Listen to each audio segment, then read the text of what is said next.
அனைத்து நல்லவங்களுக்கும் வணக்கம். மீண்டும் ஒரு முறை ஃபினான்ஸ் செய்திகளில் உங்களை சந்திப்பதில் மிக்க மகிழ்ச்சி. நீங்க பார்த்துருக்கிறது தமிழ் செல்வன் யூடியூப் சேனல். நான் உங்க தமிழ் செல்வன். ஸோ இன்றைய முதல் நியூஸ்க்குள்ள போறதுக்கு முன்பாக இந்த வாரம் மார்க்கெட் என்ன ஆச்சுன்னு சொல்லி பார்த்தீங்கன்னா, நிஃப்டி ஆல்மோஸ்ட் 1% வந்து ஏறி இருக்குங்க. அதுலயுமே குறிப்பான ஒரு விஷயம் இருக்கு.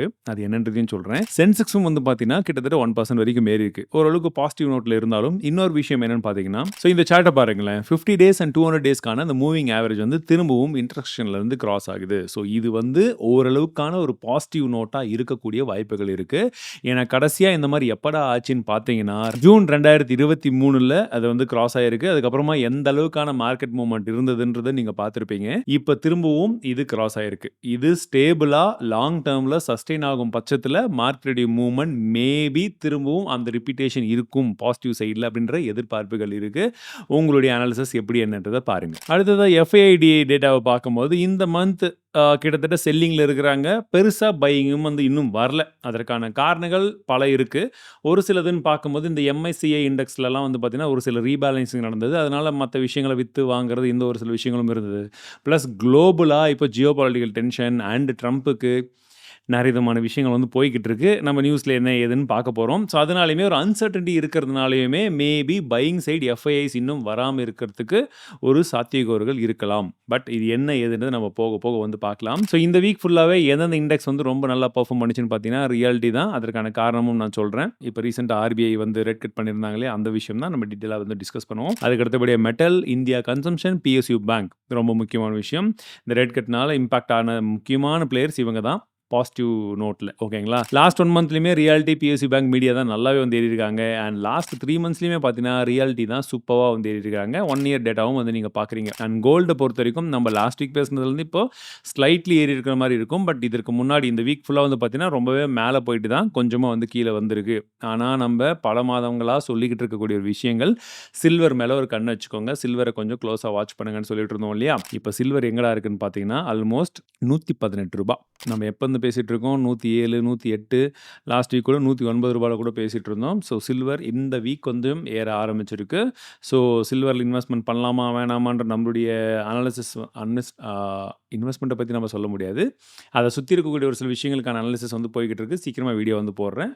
இன்ட்ரெஸ்ட் இருக்கிறவங்க வெயிட் பண்ணி பார்க்கலாம். வீடியோக்கு ஒரு லைக் கொடுக்கலாம் சப்போர்ட் பண்ணுறதுக்கு. சரி, இன்றைய முதல் நியூஸ் என்னென்னு பார்த்தீங்கன்னா, RBI வந்து இப்போ 50 BPS ரேட் கட் பண்ணியிருக்காங்க. 50 பைசா வந்து குறைச்சிருக்காங்க. அண்ட் இது ஒரு அக்ரஸிவான ஒரு மூவ். ஏன்னா ரேட் கட் நடக்க போகுதுன்னு தெரியும். பட் எல்லாருமே 25 BPS தான் எதிர்பார்த்துட்டு இருந்தாங்க. ஏன்னா இதற்கு முன்னாடியே இப்போ புது RBI உடைய கவர்னர் வந்ததுக்கு அப்புறமாக 2 தடவை 25 BPS வந்து கட் பண்ணியிருந்தாங்க. இது 3வது தடவை எல்லாருமே 25 கொடுப்பார் அப்படின்ற எதிர்பார்ப்பில் தான் இருந்தாங்க. SBI மட்டும் என்ன சொல்லியிருந்தாங்க, 50 BPS கொடுப்பாங்கப்பா அப்படின்றது போல சொல்லிட்டு இருந்தாங்க. அவங்க கொடுக்கறதுக்கு முன்னாடியே எதிர்பார்த்தது போலவே 50 BPSக்கான ரேட் கட் வந்துடுச்சு. ஸோ கொஞ்சம் எக்ஸ்பெக்டேஷன்ஸ் பாசிட்டிவ் நோட்டில் போகும்போது இது கொஞ்சம் அக்ரஸிவான ஒரு ரேட் கட்டாக வந்து கருதப்படுது. இன் லாஸ்ட் ஃபியூ இயர்ஸ் கோவிட்க்கு அப்புறமா இதுதான் ஒரு பெரிய ரேட் கட்டாக வந்து பார்க்கப்படுது. இதனால கன்சம்ஷன் இன்னுமே ஜாஸ்தியாகும். அண்ட் இதனால மட்டும்தான் மார்க்கெட்டுக்கு இன்னும் பாசிட்டிவான்னு கேட்டிங்கன்னா அது மட்டும் கிடையாது. இன்னொரு விஷயமும் இருக்குது. அதாவது CRR, கேஷ் ரிசர்வ் ரேஷியோ, இதையுமே 100 BPS வந்து கட் பண்ணியிருக்காங்க. அதாவது RBI உடைய ரூல் பிரகாரம் எந்த அளவுக்கான கேஷை வந்து அவங்க ஹோல்ட் பண்ணணும் அப்படின்ற விஷயம் தான் அது. முன்ன இது வந்து பார்த்தீங்கன்னா 4% இருந்தது, இப்போ 3% பண்ணியிருக்காங்க. ஸோ ரிமைனிங் 1%ம் இப்போ பேங்க் கையில் எக்ஸ்ட்ராவாக இருக்கும். அதை அவங்க ரொட்டேஷன் விடலாம். ஸோ இன்னும் அதிகமான அளவில் பணப்புழக்கம் இன்க்ரீஸ் ஆகிறதுக்கான வாய்ப்புகளும் இருக்குது. ஒரு சைடில் ரேட் ஆஃப் இன்ட்ரெஸ்ட் கம்மியானதுனால ரியாலிட்டியிலேருந்து பல இடங்களில் வந்து மக்கள் இன்னும் கொஞ்சம் வந்து கடன் வாங்குறதுக்கு ஏதுவாக இன்னும் கொஞ்சம் இன்ட்ரெஸ்ட் ரேட்லாம் வந்து குறைய போகுது. அப்போ அதுவும் ஒரு பெரிய ப்ளஸ்ஸாக இருக்க போகுது. ப்ளஸ் மக்கள் கையிலையுமே, அதாவது பேங்க் கையிலையுமே இன்னும் கொஞ்சம் பணம் அதிகமாக இருக்கின்ற பட்சத்தில் இன்னும் கொஞ்சம் அதிகமாக வந்து கொடுக்கலாம். ஸோ கன்சம்ஷன் ஸ்பேஸ் வந்து இங்கே இன்க்ரீஸ் ஆகிறதுக்கான வாய்ப்புகள் இருக்குது அப்படின்றது வந்து கருதப்படுது. இது எந்த அளவுக்கான லிக்விடிட்டினா 2.5 lakh crore வந்து இப்போ பேங்கிங் சிஸ்டமில் எக்ஸ்ட்ரா இருக்கும். இது வந்து புழக்கத்துக்கு வரும் அப்படின்றத போல சொல்கிறாங்க, அவங்க கருதுறாங்க. Which is a positive note. அதே போல் கடந்த ஃபினான்ஸ் நியூஸில் நம்ம சொல்லியிருந்தோம், RBI வந்து புது கவர்னர் வந்ததுக்கு அப்புறமா நியூட்ரல் ஸ்டான்ஸ்லேருந்து அகாமடேட்டிவ் ஸ்டான்ஸ் வந்து மாறி இருக்கான்னு சொல்லிட்டு. பட் இப்போ 50 BPS கட் பண்ணதுக்கப்புறம் என்ன பண்ணிட்டாங்கன்னு பார்த்தீங்கன்னா அகாமடேட்டிவ்ல இருந்து திரும்ப நியூட்ரல் ஸ்டான்ஸ்க்கு வந்து மாறி இருக்கிறதா சொல்கிறாங்க. அதாவது எப்படி இருக்கோ மார்க்கெட்டுக்கு ஏற்ப நம்ம டப்புன்னு மாறுவோன்ற மாதிரி இல்லாமல் பொறுமையாக என்ன ஏதுன்னு பார்த்து அதுக்கு தகுந்த மாதிரி நம்ம ரியாக்ட் பண்ணிக்கலாம் அப்படின்ற மாதிரி ஓரளவுக்கு ஒரு ஸ்டேபிளான ஒரு ஸ்டான்ஸில் வந்து இருப்பாங்கன்னு எதிர்பார்க்குறேன். அண்ட் இப்போது இந்த புது கவர்னர் வந்ததுக்கு அப்புறமாக ஆல்மோஸ்ட் வந்து 1% வரைக்குமே வந்து இப்போ கட் பண்ணியிருக்காங்க இல்லைங்களா. 25 + 50 ஓகேங்களா. ஸோ இதில் எந்த அளவுக்கான இம்பாக்ட் இருக்குன்றது இந்த சார்ட்டில் வந்து நீங்கள் பார்க்கலாம். 20 இயர்க்கான டென்யூச்சரில் EMIயில் வந்து நீங்கள் பார்க்கும்போது இது ஒரு பெரிய இம்பாக்ட் வந்து இருக்கும். ஒரு 9 9% கட்டிட்டு இருந்தவங்க இப்போ 8% கட்டணும் அப்படின்னா எந்த அளவுக்கு வந்து ரேட் குறையுதுன்னு வந்து பாருங்க. பட் இதில் இன்னொரு விஷயத்தை நோட் பண்ணிக்கோங்க. இன்ட்ரெஸ்ட் ரேட் ஏறும்போது எல்லா பேங்க்கும் டக்குன்னு ஏற்றிடுவாங்க. பட் இறங்கும்போது ஒரு சில பேங்க்ஸ் வந்து இறக்க மாட்டாங்க. நம்ம தான் கேட்கணும். இஃப் இன்கேஸ் நீங்கள் ஏதாச்சும் இஎம்ஐலாம் எடுத்திருக்கீங்க அப்படின்ற பட்சத்தில் எதுக்கான இஎம்ஐயாக இருக்கட்டும் போய் கேளுங்க. இந்த மாதிரி வந்து சொல்லியிருக்காங்க. இந்த டேட்லேருந்து வந்து கம்மியாகணும். எப்போ கம்மி பண்ணுவீங்க, என்ன எதுன்னு டீட்டெயில்ஸ் கேட்டுக்கோங்க. ஏதாச்சும் ஃபார்ம் ஃபில் பண்ணி கொடுக்கணுமா அப்படின்றதையும் செக் பண்ணிக்கோங்க. 1. 2வது விஷயம் என்னன்னு பார்த்தீங்கன்னா, ஒருவேளை உங்களுக்கு இன்ட்ரெஸ்ட் ரேட் கம்மியாகுது. நீங்க மாசம் மாசம் இப்ப ரூ. 20,000 கட்டிட்டு இருக்கீங்க. இன்ட்ரெஸ்ட் ரேட் கம்மியானதால நீங்க ரூ. 18 கட்டுறீங்க, இல்ல ரூ. 17 கட்ட வேண்டிய நிலைமை வருது அப்படின்னா, அப்படி பண்ணாதீங்க. ஒருவேளை உங்ககிட்ட அந்த ரூ. 3,000 எக்ஸ்ட்ரா தான் இருக்க போகுது அப்படின்ற பட்சத்தில, நீங்க உங்க இஎம்ஐய சேம் அமௌண்ட்டா வச்சுக்கோங்க. அந்த அமௌண்ட் அப்படியே வச்சுட்டு டென்யூச்சர் வந்து கம்மி பண்ணிக்கோங்க. 20 வருஷம் இருக்குதுன்னா 15 கொண்டு வாங்க. எவ்வளோக்கு எவ்வளோ கம்மி பண்ண முடியுதோ, இயர கம்மி பண்ணீங்கன்னா, உங்களுக்கு அதில பெரிய லாபம் இருக்கும். ஏன்னா இந்த இஎம்ஐ, இந்த ஹோம் லோன் இத பத்தி தான் வந்து அடுத்தது இன்னொரு ஸ்கிரிப்டும் வந்து போய்க்கிட்டு இருக்கு. ஸ்கிரிப்டிங் முடிஞ்சிச்சுன்னா, அந்த வீடியோவும் நான் சீக்கிரமா கொண்டு வரேன். அண்ட் இது எல்லாமே உங்களுக்கு தேவைப்படும் அப்படின்ற ஒரு நம்பிக்கையில தான் எல்லா ரிசர்ச்சும் வந்து பண்ணிக்கிட்டு இருக்கோம். ஹோப்ஃபுல்லி உங்களுக்கு பிடிக்கும்னு நினைக்கிறேன். இதுவரைக்கும் சப்ஸ்கிரைப் பண்ணலன்னா, சப்ஸ்கிரைப் பண்ணிக்கோங்க. உங்களுடைய ஃபீட்பேக்ஸ், கருத்துக்கள் ரொம்பவே முக்கியம். அதையுமே கீழ கமெண்ட்ஸ்ல ட்ராப் பண்ணுங்க. அண்ட் இன்றைய அடிங்கப்பா நியூஸ் என்னன்னு பார்த்தீங்கன்னா, கோல்டு லோன்ல ஒரு மிகப்பெரிய மாற்றம் எடுத்துட்டு வந்திருக்காங்க. சப்போஸ் உங்ககிட்ட ஒரு ரூ. 1,00,000 மதிப்புள்ள நகை இருக்கு அப்படின்ற பட்சத்தில, எப்பவுமே பேங்க் வந்து பார்த்தீங்கன்னா, ஃபுல் அமௌண்ட் தரமாட்டாங்க இல்லைங்களா? இதுவரைக்கும் 75% ஆஃப் த ஒர்த் வந்து குடுத்துட்டு இருந்தாங்க. பட் இனிமேல் நீங்க 85% வரைக்கும் கூட குடுக்கலாம் அப்படின்றது போல ஆர்பிஐ வந்து சொல்லியிருக்காங்க. அண்ட் இது வந்து 2.5 லேக்குக்குள்ள அந்த கடன் வாங்குற பட்சத்தில மட்டும் தான் 85% வரைக்கும். ஓகேவா? ஸோ அடுத்தது ட்ரம்ப் நியூஸ். ட்ரம்ப் உள்ளார வந்தா எப்படி? என்ன சொல்லியிருக்காருன்னு வந்து பார்த்தீங்கன்னா, எப்பா யூரோப் கூட வந்து பார்த்தீங்கன்னா, தொடர்ந்து 10 தடவைக்கு மேல ரேட் கட் பண்ணிட்டாங்கப்பா. இப்ப கூட பாரு ரேட் கட் வந்து பண்ணியிருக்காங்க. பட் நீங்க என்னப்பா இன்னுமே பண்ணாம இருக்கிற? டோட்டல் டிசாஸ்டர்ப்பா நீ வேஸ்ட் அப்படின்ற மாரி ஃபெட்ட பத்தி ட்ரம்ப் வந்து பேசியிருக்கிறாரு. ஸோ ஃபெட்டுடைய மீட்டிங் இப்போ ஜூன்ல வந்து 18, 19 இந்த டேட்ல வந்து இருக்க போகுது. அப்பயாச்சும் ரேட் கட் வருமா அப்படின்றது போல நம்ம எதிர்பார்க்குறோமோ இல்லையோ, ட்ரம்ப் ரொம்ப எதிர்பார்க்குறாரு போல. ஒருவேளை ரேட் கட் இருந்ததுன்னா, ஓரளவுக்கு யுஎஸ் மார்க்கெட்டுக்கு அது பாசிட்டிவா இருக்கும். யுஎஸ் மார்க்கெட் ரிலேட் ஆயிருக்கக்கூடிய மத்த மார்க்கெட்டுக்கும் அது ஒரு பாசிட்டிவ் இம்பாக்ட் வந்து குடுக்கும். பட் எந்த அளவுக்கு ரேட் கட் பண்ண போறாங்க, அவங்களுடைய ஸ்டாண்ட்ஸ் எந்த அளவுக்கு இருக்க போகுது அப்படின்றத பொறுத்து தான் அதோட இம்பாக்ட் வந்து இருக்கும். ஸோ அடுத்தது என்னன்னு பார்த்தீங்கன்னா, இலான் மஸ்க்குக்கும் ட்ரம்ப்புக்கும் ஒரு பெரிய பிரச்சனை வந்து போய்க்கிட்டு இருக்கு. ஸோ ட்ரம்ப் வந்து பார்த்தீங்கன்னா, பதவி வர்றதுக்கு முன்னாடியே அதாவது எலக்ஷன்ல நிக்கும்போதே அந்த கேம்பெயின்க்கெல்லாம் வந்து இலான் மஸ்க் வந்து பயங்கரமா செலவெல்லாம் பண்ணாரு. பயங்கரமா சப்போர்ட்லாம் வந்து பண்ணாரு. ட்விட்டர்லாம் கூட யூஸ் பண்ணாரு. நானே ஒரு நியூஸ்ல சொன்னேன். ஒரு சோஷியல் மீடியா பிளாட்ஃபார்ம வந்து எப்படியெல்லாம் அவங்களுக்கு சாதகமா வந்து யூஸ் பண்ணிக்கிறாங்க அப்படின்னு சொல்லிட்டு. அதாவது மனுஷன் நல்லவனோ கெட்டவனோ, அந்த நரேட்டிவ பில்ட் பண்றதுக்கு எப்படிலாம் யூஸ் பண்றாங்கன்ட்டு. இங்க அதான் நடக்கும் மோஸ்ட் ஆஃப் த டைம். ஒருத்தர் நல்லவனாக்கணும்னாலும் சரி, கெட்டவனாக்கணும்னாலும் சரி, இவங்களா நரேட்டிவ் கிரியேட் பண்ணி அதையே வந்து உங்க மனசுல பதிய வைப்பாங்க. சரியா? ஸோ இந்த மாதிரி விஷயங்கள் போயிட்டு இருந்தது. ட்ரம்ப்பும் வின் பண்ணாரு. அதுக்கப்புறம் வந்து பார்த்தீங்கன்னா, டிஓஜிஇ டாஜ்ன்னு சொல்லிட்டு டிபார்ட்மெண்ட் ஆஃப் கவர்ன்மென்ட் எஃபிஷியன்சின்ற ஒரு இத வந்து உருவாக்குனாங்க அவங்களுடைய கவர்ன்மென்ட்குள்ளேயே. அதில எலான் மஸ்க்குக்கும் ஒரு பொறுப்பெல்லாம் குடுத்திருந்தாரு. 120 டேஸ் ஆயிடுச்சு. நான் வெளியில போறேன்னு அவரா வெளிய போனாரு. அதுக்கப்புறம் ஏதோ பிரச்சனை வந்து தான் பிரியிறாங்க அப்படின்னு சொல்லிட்டு போன மாசம் ஃபுல்லா இந்த விஷயம் போயிட்டு இருந்தது. இல்ல ஆஸ் பர் ரூல் தான் வந்து அவர் வெளிய போயிருக்காரு அப்படின்றது போல வந்து சொல்லிட்டு இருந்தாங்க. பட் இப்ப என்னடா பிரச்சனைன்னு பார்த்தீங்கன்னா, ட்ரம்ப் வந்து பியூட்டிஃபுல் பில்லுன்னு சொல்லிட்டு ஒரு பெரிய பில்ல வந்து லான்ச் பண்ண போறாரு. ஓகேங்களா? அந்த பர்ட்டிகுலர் பில்லுக்கு இலான் மஸ்க் வந்து ஃபுல்லா அகைன்ஸ்ட்ல இருக்கிறாரு அப்படின்ற மாரி ஒரு கருத்துக்கள் வந்து போயிட்டு இருந்தது. அது ஏன் அப்படின்றத பத்தியும் இப்ப தகவல் வந்திருக்கு. ஏன்னா, அதுல இந்த ஈவி டாக்ஸ் சப்சிடிலாம் இருக்கு பார்த்தீங்களா? அது வந்து கம்ப்ளீட்டா வந்து ஸ்டாப் பண்றதுக்கு பிளான் பண்ணிட்டுருக்காங்க. இலான் மஸ்க்கு டெஸ்லா இருக்கு. டெஸ்லாக்கு வரக்கூடிய டாக்ஸ் சப்சிடி வந்து ரொம்ப பெரிய அளவுல வருது. இப்ப இவர் வந்து கட் பண்ணிட்டாருன்னா, அவருக்கு தான் மிகப்பெரிய பாதிப்பு. இதனாலயும் அவர் அகைன்ஸ்ட்டா இருக்கிறாருன்னு சொல்லிட்டு ஒரு சில நியூஸஸ் வந்தது. அது ட்ரம்ப்பும் வந்து இப்ப சொல்லியிருக்கிறாரு. ஏன்னா, இந்த பில்லுல இருக்கக்கூடிய ஏ டூ இசட் எல்லா விஷயங்களும் இலான் மஸ்க்குக்கு தெரியும். ஆனா, அவர் பெரிய பிரச்சனையா பார்க்குறது இந்த விஷயம் தான். ஏன்னா, வரக்கூடிய வருமானம் போயிடுமே அப்படின்றது போல ட்ரம்ப் ஓப்பனா சொல்ட்டாரு. இதெல்லாம் கேட்டுட்டே இருந்த இலான் மஸ்க் என்ன பண்ணாரு, ட்விட்டர்ல வந்து லைவ் கமெண்ட்ரியா வந்து போட்டுட்டு இருந்தாரு. இந்த பில்ல பத்தி எனக்கு எதுவுமே தெரியாது. எனக்கு மட்டும் கிடையாது. காங்கிரஸ்ல இருக்கக்கூடிய நெறைய பேருக்கு இந்த பில் என்னன்னே தெரியாது. திடீர்னு இவங்க பாட்டுக்கு நடுராத்திரில யார் கண்ணிலயும் படாம வந்து லான்ச் பண்ணிட்டாங்க அப்படின்றது போல சராமாரியா போட்டு ட்ரம்ப் பேசின ஒவ்வொரு விஷயத்துக்கும் வந்து ஆப்போசிட்ல போட்டு தள்ளிட்டே இருந்தாரு.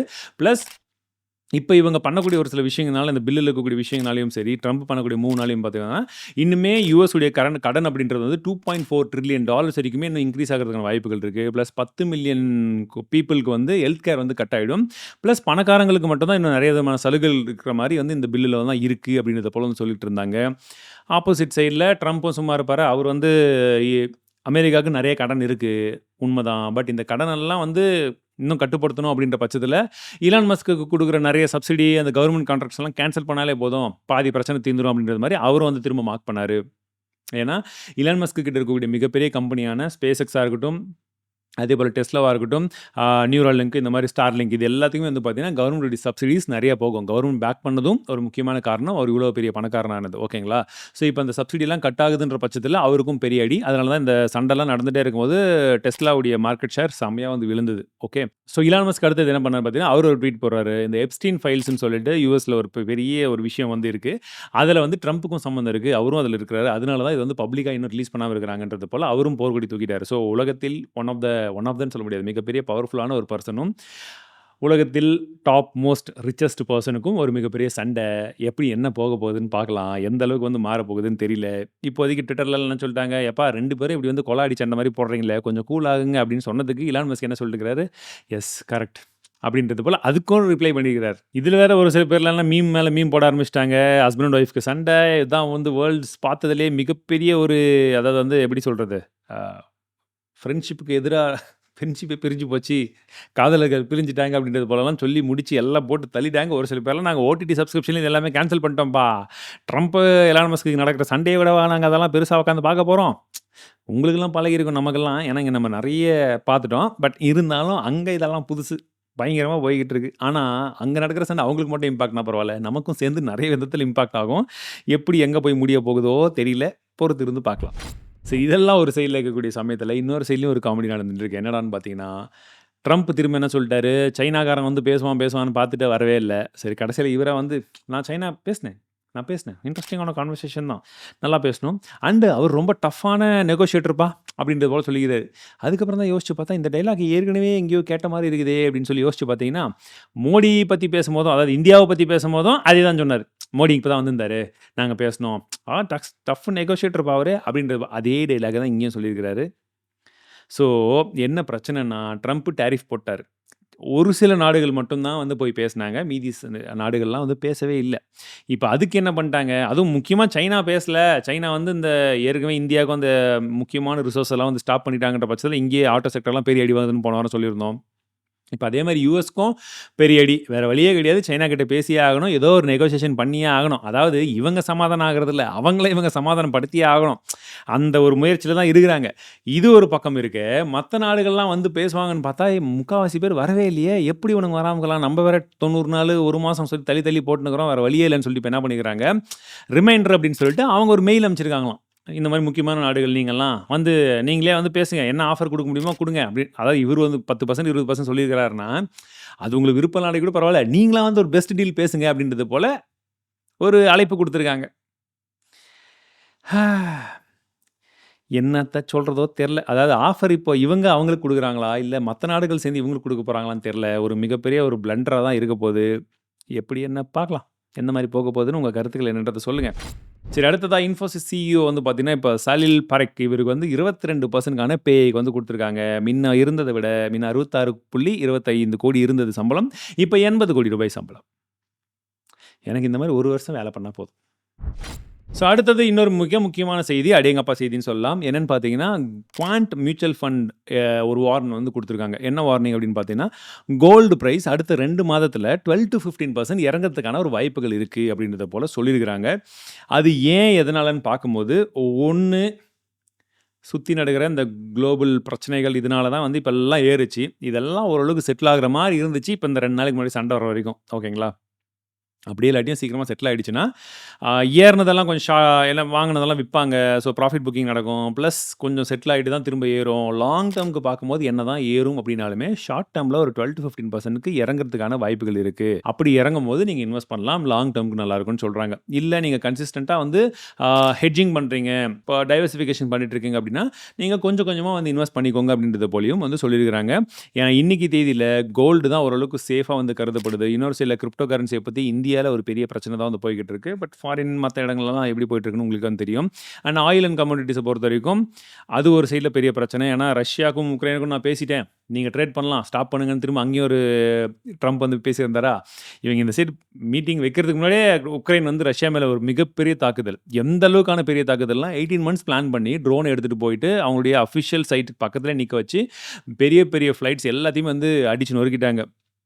விமானப்படைக்கு தேவையான முக்கியமான இடங்கள் எல்லாத்தையுமே வந்து தாக்கிட்டாங்க. ஸோ ட்ரம்ப் வந்து இவரு புட்டினும் வந்து சும்மா விட மாட்டாரு. அவருடைய பிரச்சனையும் வந்து போய்க்கிட்டு இருக்கு. அப்படின்ற பட்சத்தில திரும்பவும் ஆயிலுடைய பிரைசிங்ல எல்லாம் ஃப்ளக்சுவேஷன் இருக்கிறதுக்கான வாய்ப்புகள் இருக்கு. ஏன்னா வெவ்வேறு சைட்ல வெவ்வேறு நாடுகள் வந்து சண்டை போட்டுட்டு இருக்காங்க. இதுவும் ஒரு பிரச்சனையா போய்க்கிட்டு இருக்கும் பட்சத்தில, இந்தியன் ஸ்டாக் மார்க்கெட்டுக்கு எந்த அளவுக்கான நிலவரம் இருக்க போகுதுன்றத பொறுத்து இந்த மத்த விஷயங்கள்லாம் ரிஃப்ளெக்ட் ஆகும்போது மார்க்கெட்ல அத பொறுத்து இன்வெஸ்ட் பண்ணுமா வேணாமான்றது முடிவு எடுத்துக்கோங்க. ஆர்பிஐ இங்க நிறைய விதமான பாசிட்டிவ் மூவ்ஸ் வந்து எடுத்துட்டு இருக்காங்க. ஃபெட்டும் அங்க பாசிட்டிவ் மூவ் எடுப்பாங்க அப்படின்ற பட்சத்தில அது மார்க்கெட்டுக்கும் ரிஃப்ளெக்ட் ஆகும். பட் எப்படி என்னன்றது இந்த விஷயங்கள் எல்லாம் நடக்கிறத பொறுத்து தான் நம்மளும் வந்து புரிஞ்சுக்க முடியும். அண்ட் கோல்டு பிரைஸ் இவ்வளோ ஏறினதுக்கான மிக முக்கியமான காரணமே சைனா போன்ற ஒரு சில நாடுகள்லாம் கோல்ட ஃபுல்லா வாங்கி வாங்கி வாங்கி குவிக்க ஆரம்பிச்சுட்டாங்க. இதெல்லாம் நடக்கும் தெரிஞ்சுதான். ட்ரம்ப் எல்லாம் சும்மா இருக்க மாட்டாரு. நம்ம ரிலையபிளா வச்சுக்கணும்னா முக்கியமான ஒரு விஷயம் அசெட் எல்லார்கிட்டயும் இருக்கிறது வாங்கி வச்சுக்கலாம். இருக்கிறதுலே பெஸ்ட்ன்னு சொல்லி வாங்கிட்டாங்க போல. ஸோ அதுவும் ஒரு காரணம்.